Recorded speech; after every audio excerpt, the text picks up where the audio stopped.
here's what you may not know about me that my mom did not tell you guys. I actually grew up a very sick kid.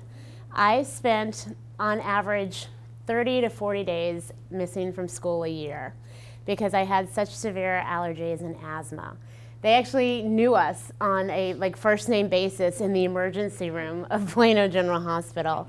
I got many shots of adrenaline and spent many nights on an IV drip as an inpatient during my childhood. When I was 16, I actually suffered from severe depression, so much so that I was actually hospitalized for a month. I spent a lot of time on steroids. Not the kind of steroids that, would make me a kick-ass baseball player. No, the kind that makes me look like a sumo wrestler who's been stung by a bunch of bees. Those kinds of steroids. It was a wild time for me growing up. It was a wild time. Even that we never even moved when I was a kid. We were still in the same house we've been in 30 years. I never stayed in the same school for more than 2 years. Either by chance, because I got to go to a different school, or because just the way the grade system worked out. So I moved around a lot.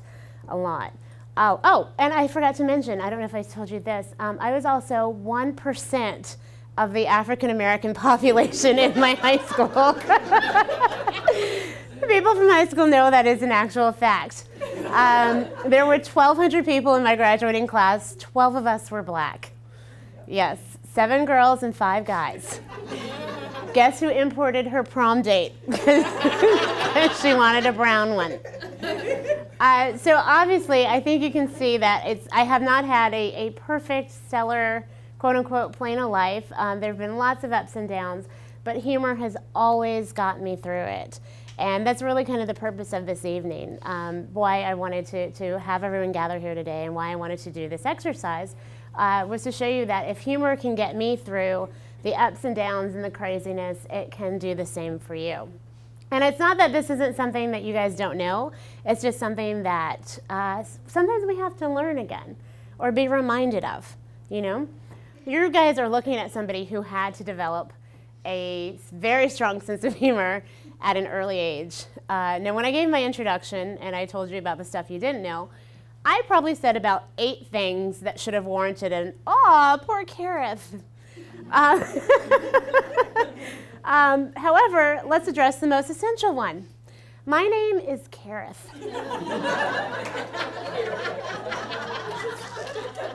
How many Kariths do you know?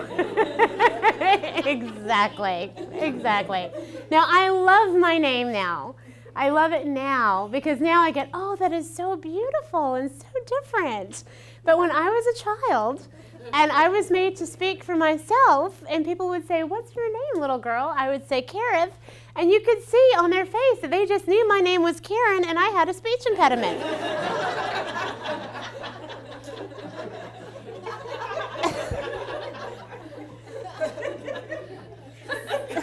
I swear, it was like, seriously, they're like, look at that cute little brown thing. Shame about that list. That's just so sad. So sad. So I actually thought I'd get cute, right? I got creative. I started telling people my name was like Karen and Meredith put together so they would say it properly. Yeah, guess what 4 out of 5 brainiacs would call me? Karith. That's right. Karith. Like I made it up, like it's a made up name, and it's actually a real name. It really is. It's a real name. It has an origin. It's Semitic in origin, right? Like Arabic, Hebrew, and it means, from what I've been told, and I'm going to go with it. It means covenant, right? Like promise. And supposedly it's the covenant that God made with Abraham about success, which is incredible, right? It's awesome. Which is going to make you guys really appreciate this story. Real quick, how many of you, by hands or applause, whatever you want, have a traditional name? And by that I mean you can go into any gas station and find your name on a tea cane or a mug. Okay, a good number of you, okay. I can't relate to that at all. So when I was in grade school, I actually had a teacher, my art teacher, Mrs. Tate. She took sympathy on me. And she felt so bad for me. She felt my pain that when her cat was pregnant, she said, "You know what, Karith, we'll let you name one of the cats Karith. So I got to name a kitten Karith. I was so excited about this. Now, I don't want to brag, but Karith was the most beautiful kitten of the litter. She was. She was gorgeous. She was all white, right? She had these little, like, pink nose and pink lips and these gorgeous blue eyes. Karith was stunning, okay? Fast forward 6 months. My mom took me over to Mrs. Tate's house to go check on Karith. When I tell you I did not recognize her, I did not recognize her because she was half brown. Not because she magically turned fur brown. No, it's because Karith believed that bathing was for chumps.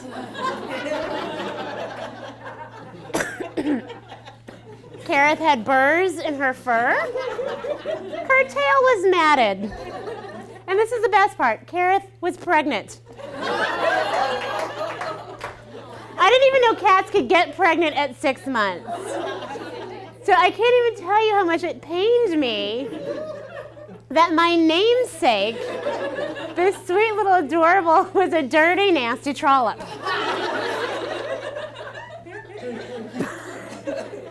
But I had to deal with it. And actually, my friend asked me what Karith was doing now. I'm like, I don't know. She's probably turning tricks on Harry Hines for catnip.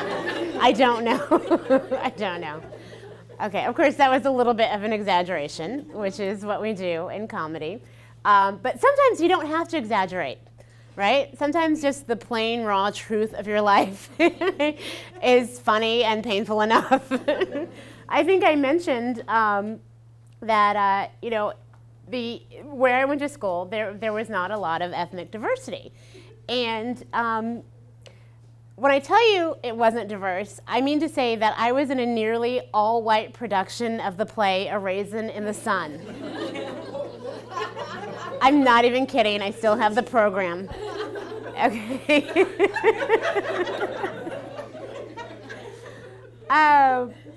And the best part was, you know, I had great friends. I have amazing friends. Some of you guys are here tonight, but it would be awkward at times, you know, like when they would gather around me at the school socials in the Soul Train line, because they thought I could dance. Right? And they'd be like, go Karith, it's your birthday. Go Karith, it's your birthday. I was like, no, it's not. But it is coming up. Thank you for saying something.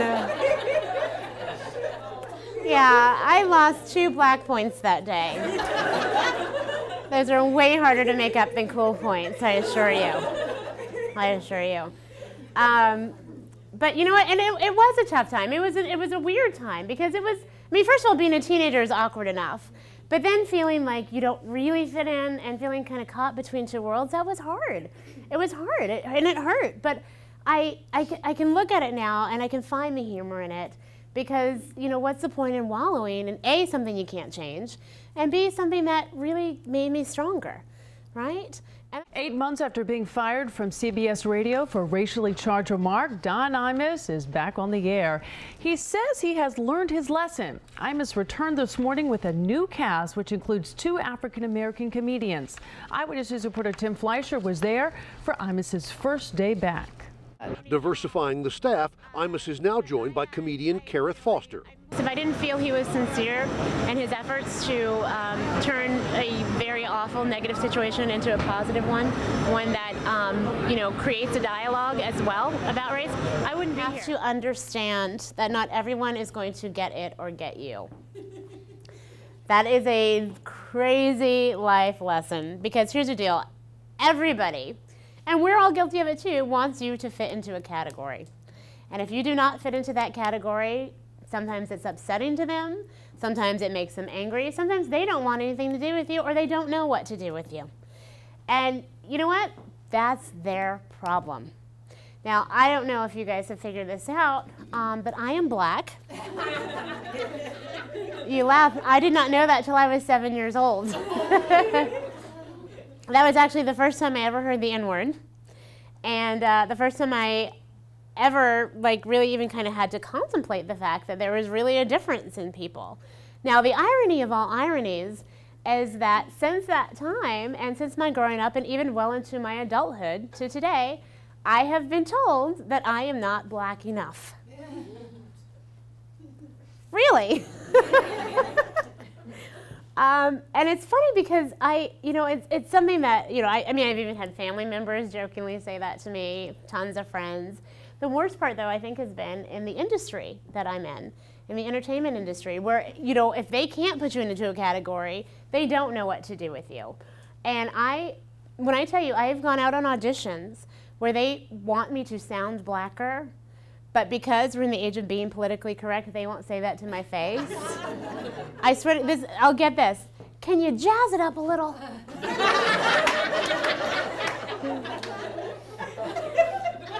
So you want me to scat?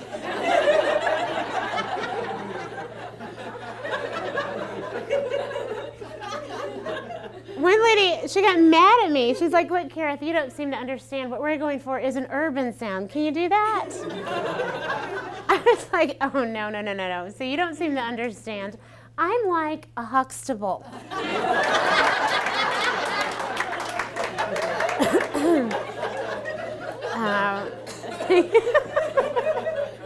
And I have had to learn that if they don't know what to do with me, not only is that, again, their loss, but it's my opportunity to tell them what to do with me. And I obviously have no problem doing that.